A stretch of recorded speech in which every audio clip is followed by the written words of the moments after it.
Chumrip Sua and welcome to Asian Today. I am Ong Ping An of the National Television of Cambodia in Phnom Penh. Salamat berjumpa lagi. I'm Dalton Tananaka of the Indonesia channel at the Asean Secretariat in Jakarta, and this is your monthly look at the dynamic Southeast Asia region. ASEAN's biggest economy confirmed a new president. Indonesia's General Elections Commission announced on July 22nd that Jakarta Governor Joko Widodo successfully made the jump to the country's top job with 53% of the popular vote. That's 70 million votes in all compared to 62 million or 46% for former General Prabowo Subianto. Those numbers validated the quick count numbers released on July 9th for the man popularly called Jokowi.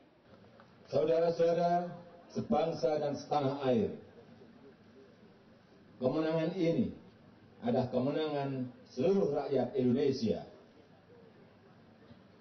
Kita berharap kemenangan rakyat ini akan melapangkan jalan untuk mencapai dan mewujudkan Indonesia yang berdaulat secara politik, berdikari secara ekonomi, dan berkepribadian dalam kebudayaan.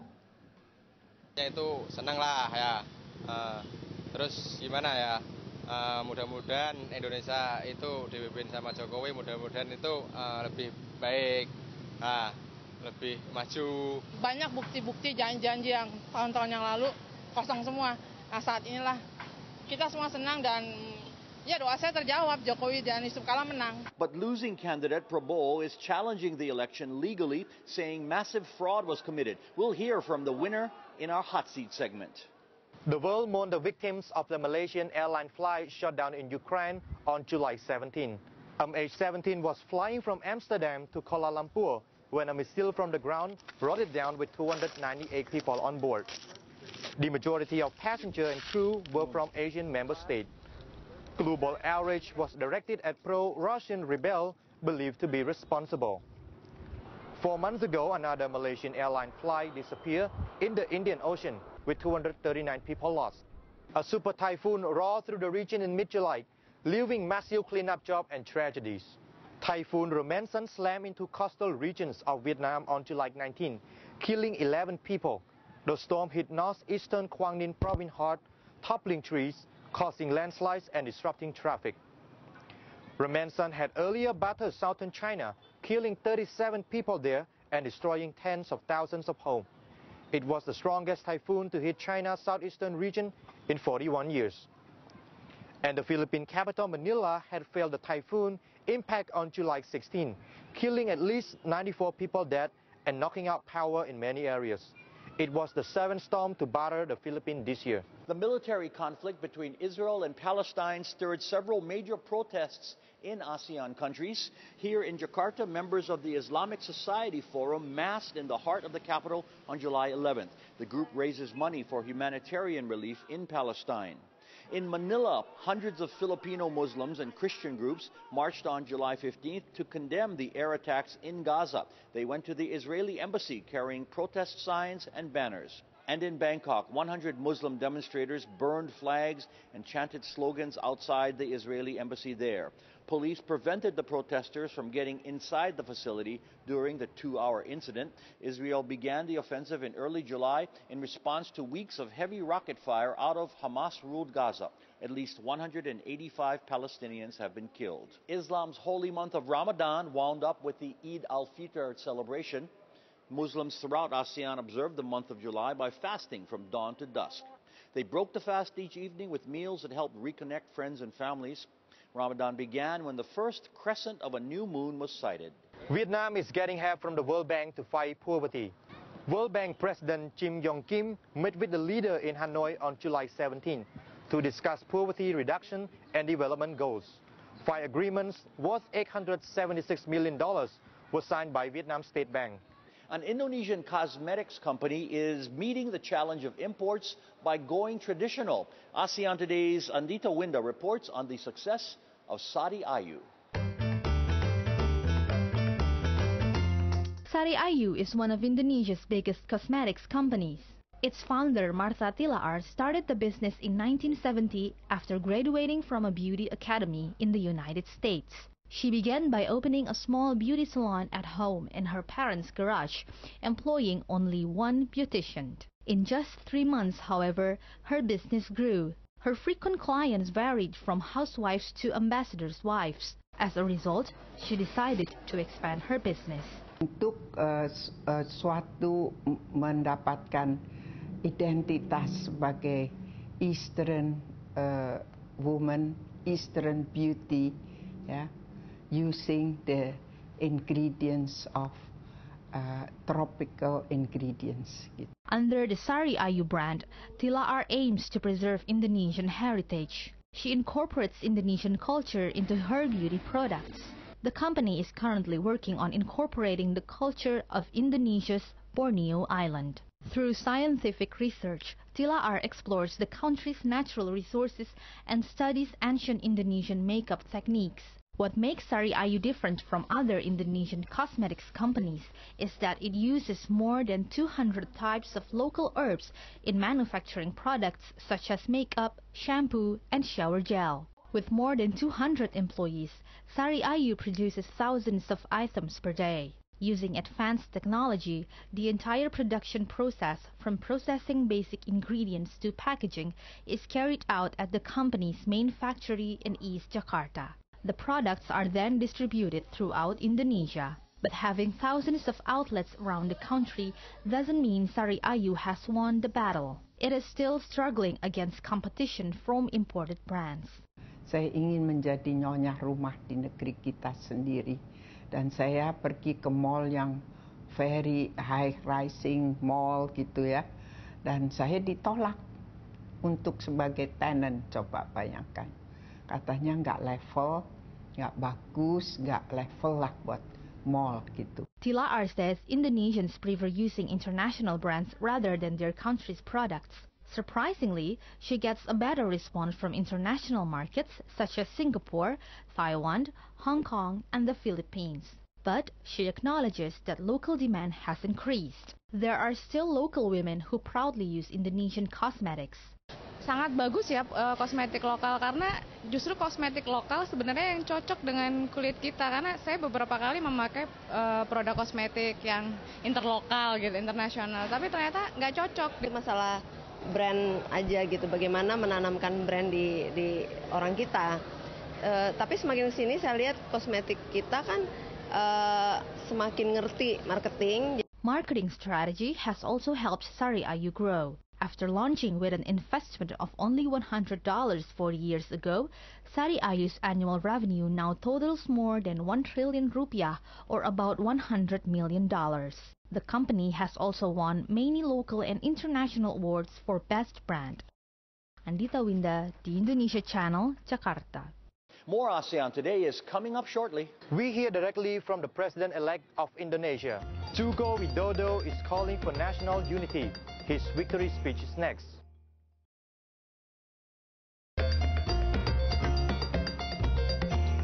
You are watching Asian Today.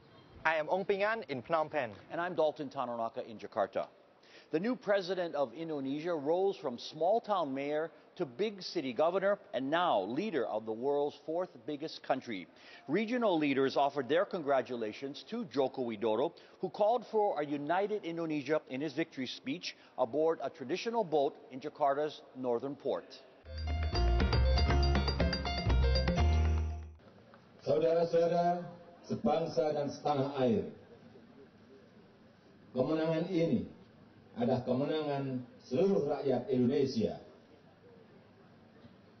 Kita berharap kemenangan rakyat ini akan melapangkan jalan untuk mencapai dan mewujudkan Indonesia yang berdaulat secara politik, berdikari secara ekonomi, dan berkepribadian dalam kebudayaan. Namun, dalam beberapa bulan terakhir, perbedaan pilihan politik seakan menjadi alasan untuk memisahkan kita.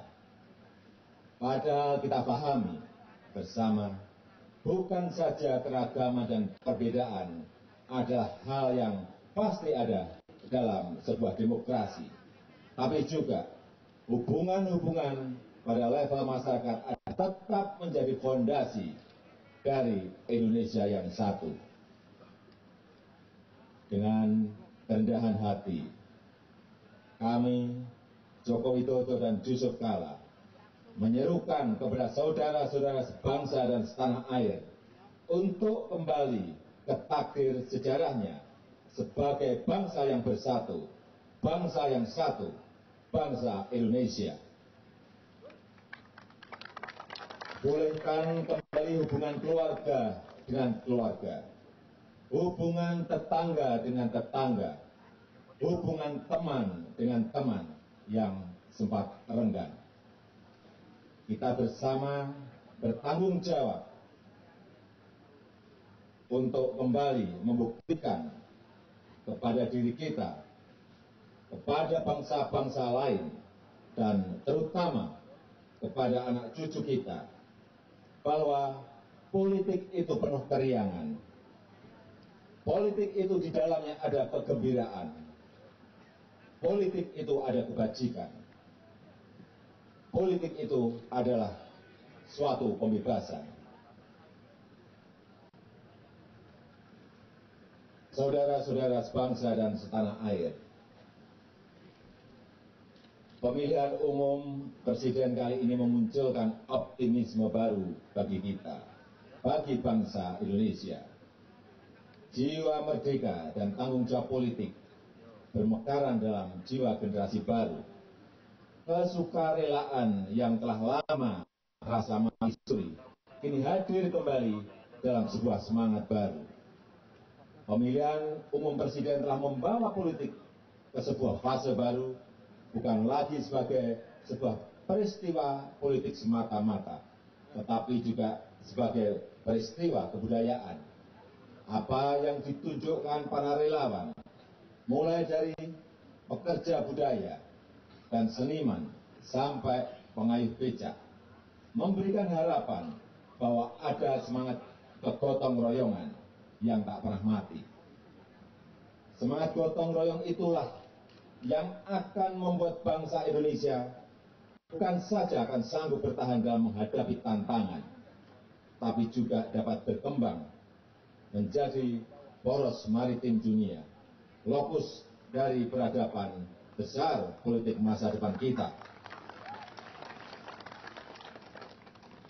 Saya aku yakin bahwa perjuangan mencapai Indonesia yang berdaulat, Indonesia yang berdikari, dan Indonesia yang berkepribadian hanya akan dapat tercapai dan terwujud apabila kita bergerak bersama. Dan inilah saatnya bergerak bersama. Mulai sekarang, petani kembali ke sawah, nelayan kembali melaut, anak-anak kita kembali ke sekolah, pedagang kembali ke pasar, buruh dan pekerja kembali ke pabrik, dan karyawan kembali bekerja di kantor. Lupakanlah nomor 1, lupakanlah nomor 2. Marilah kita kembali kepada Indonesia yang satu, Indonesia Raya. Kita kuat karena bersatu. Kita bersatu karena kita kuat. Salam 3 jari. Salam 3 jari. Persatuan Indonesia. Widodo will take office on October 20th, barring any legal reversal. More ASEAN Today is coming up shortly. We have the story of how the disabled here in Phnom Penh are having a sweet business and a guide tour of Thailand capital treasures. That is ahead.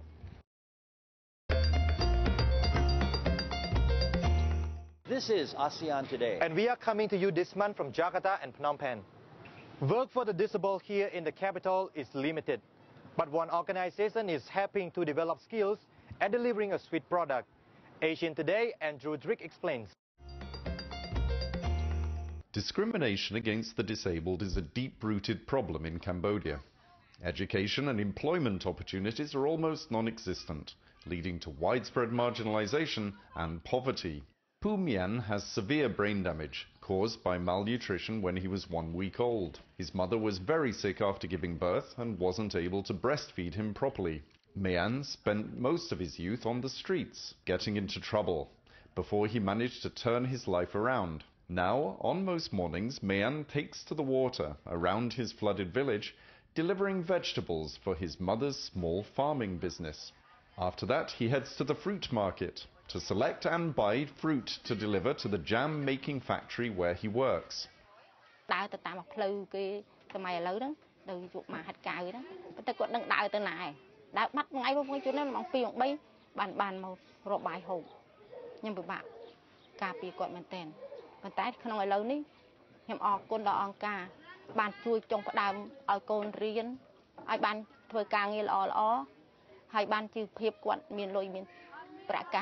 Two years ago, the French NGO Asean Handicap set up this jam and syrup factory to provide jobs for the mentally disabled. They now employ 13 disabled workers. For Mian, the job offers not only money, but friends and social status.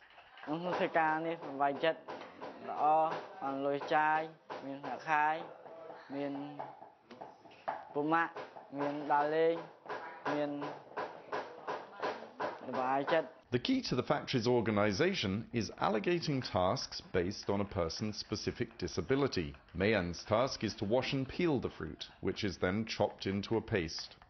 Sugar is added, and after the mixture is cooked, the resulting jam is poured into jars. Il a fallu décomposer toutes les tâches dans la confiturerie et adapter le travail au handicap des personnes. C'est ainsi que nous avons mis en place des postes de travail particuliers pour la découpe.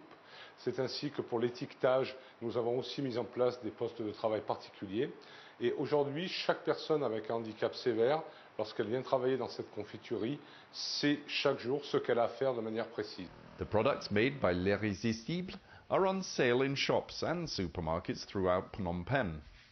Sales have been strong, and the loyal customer base the company has built up should allow them to break even by the end of this year and keep workers like Mian happy.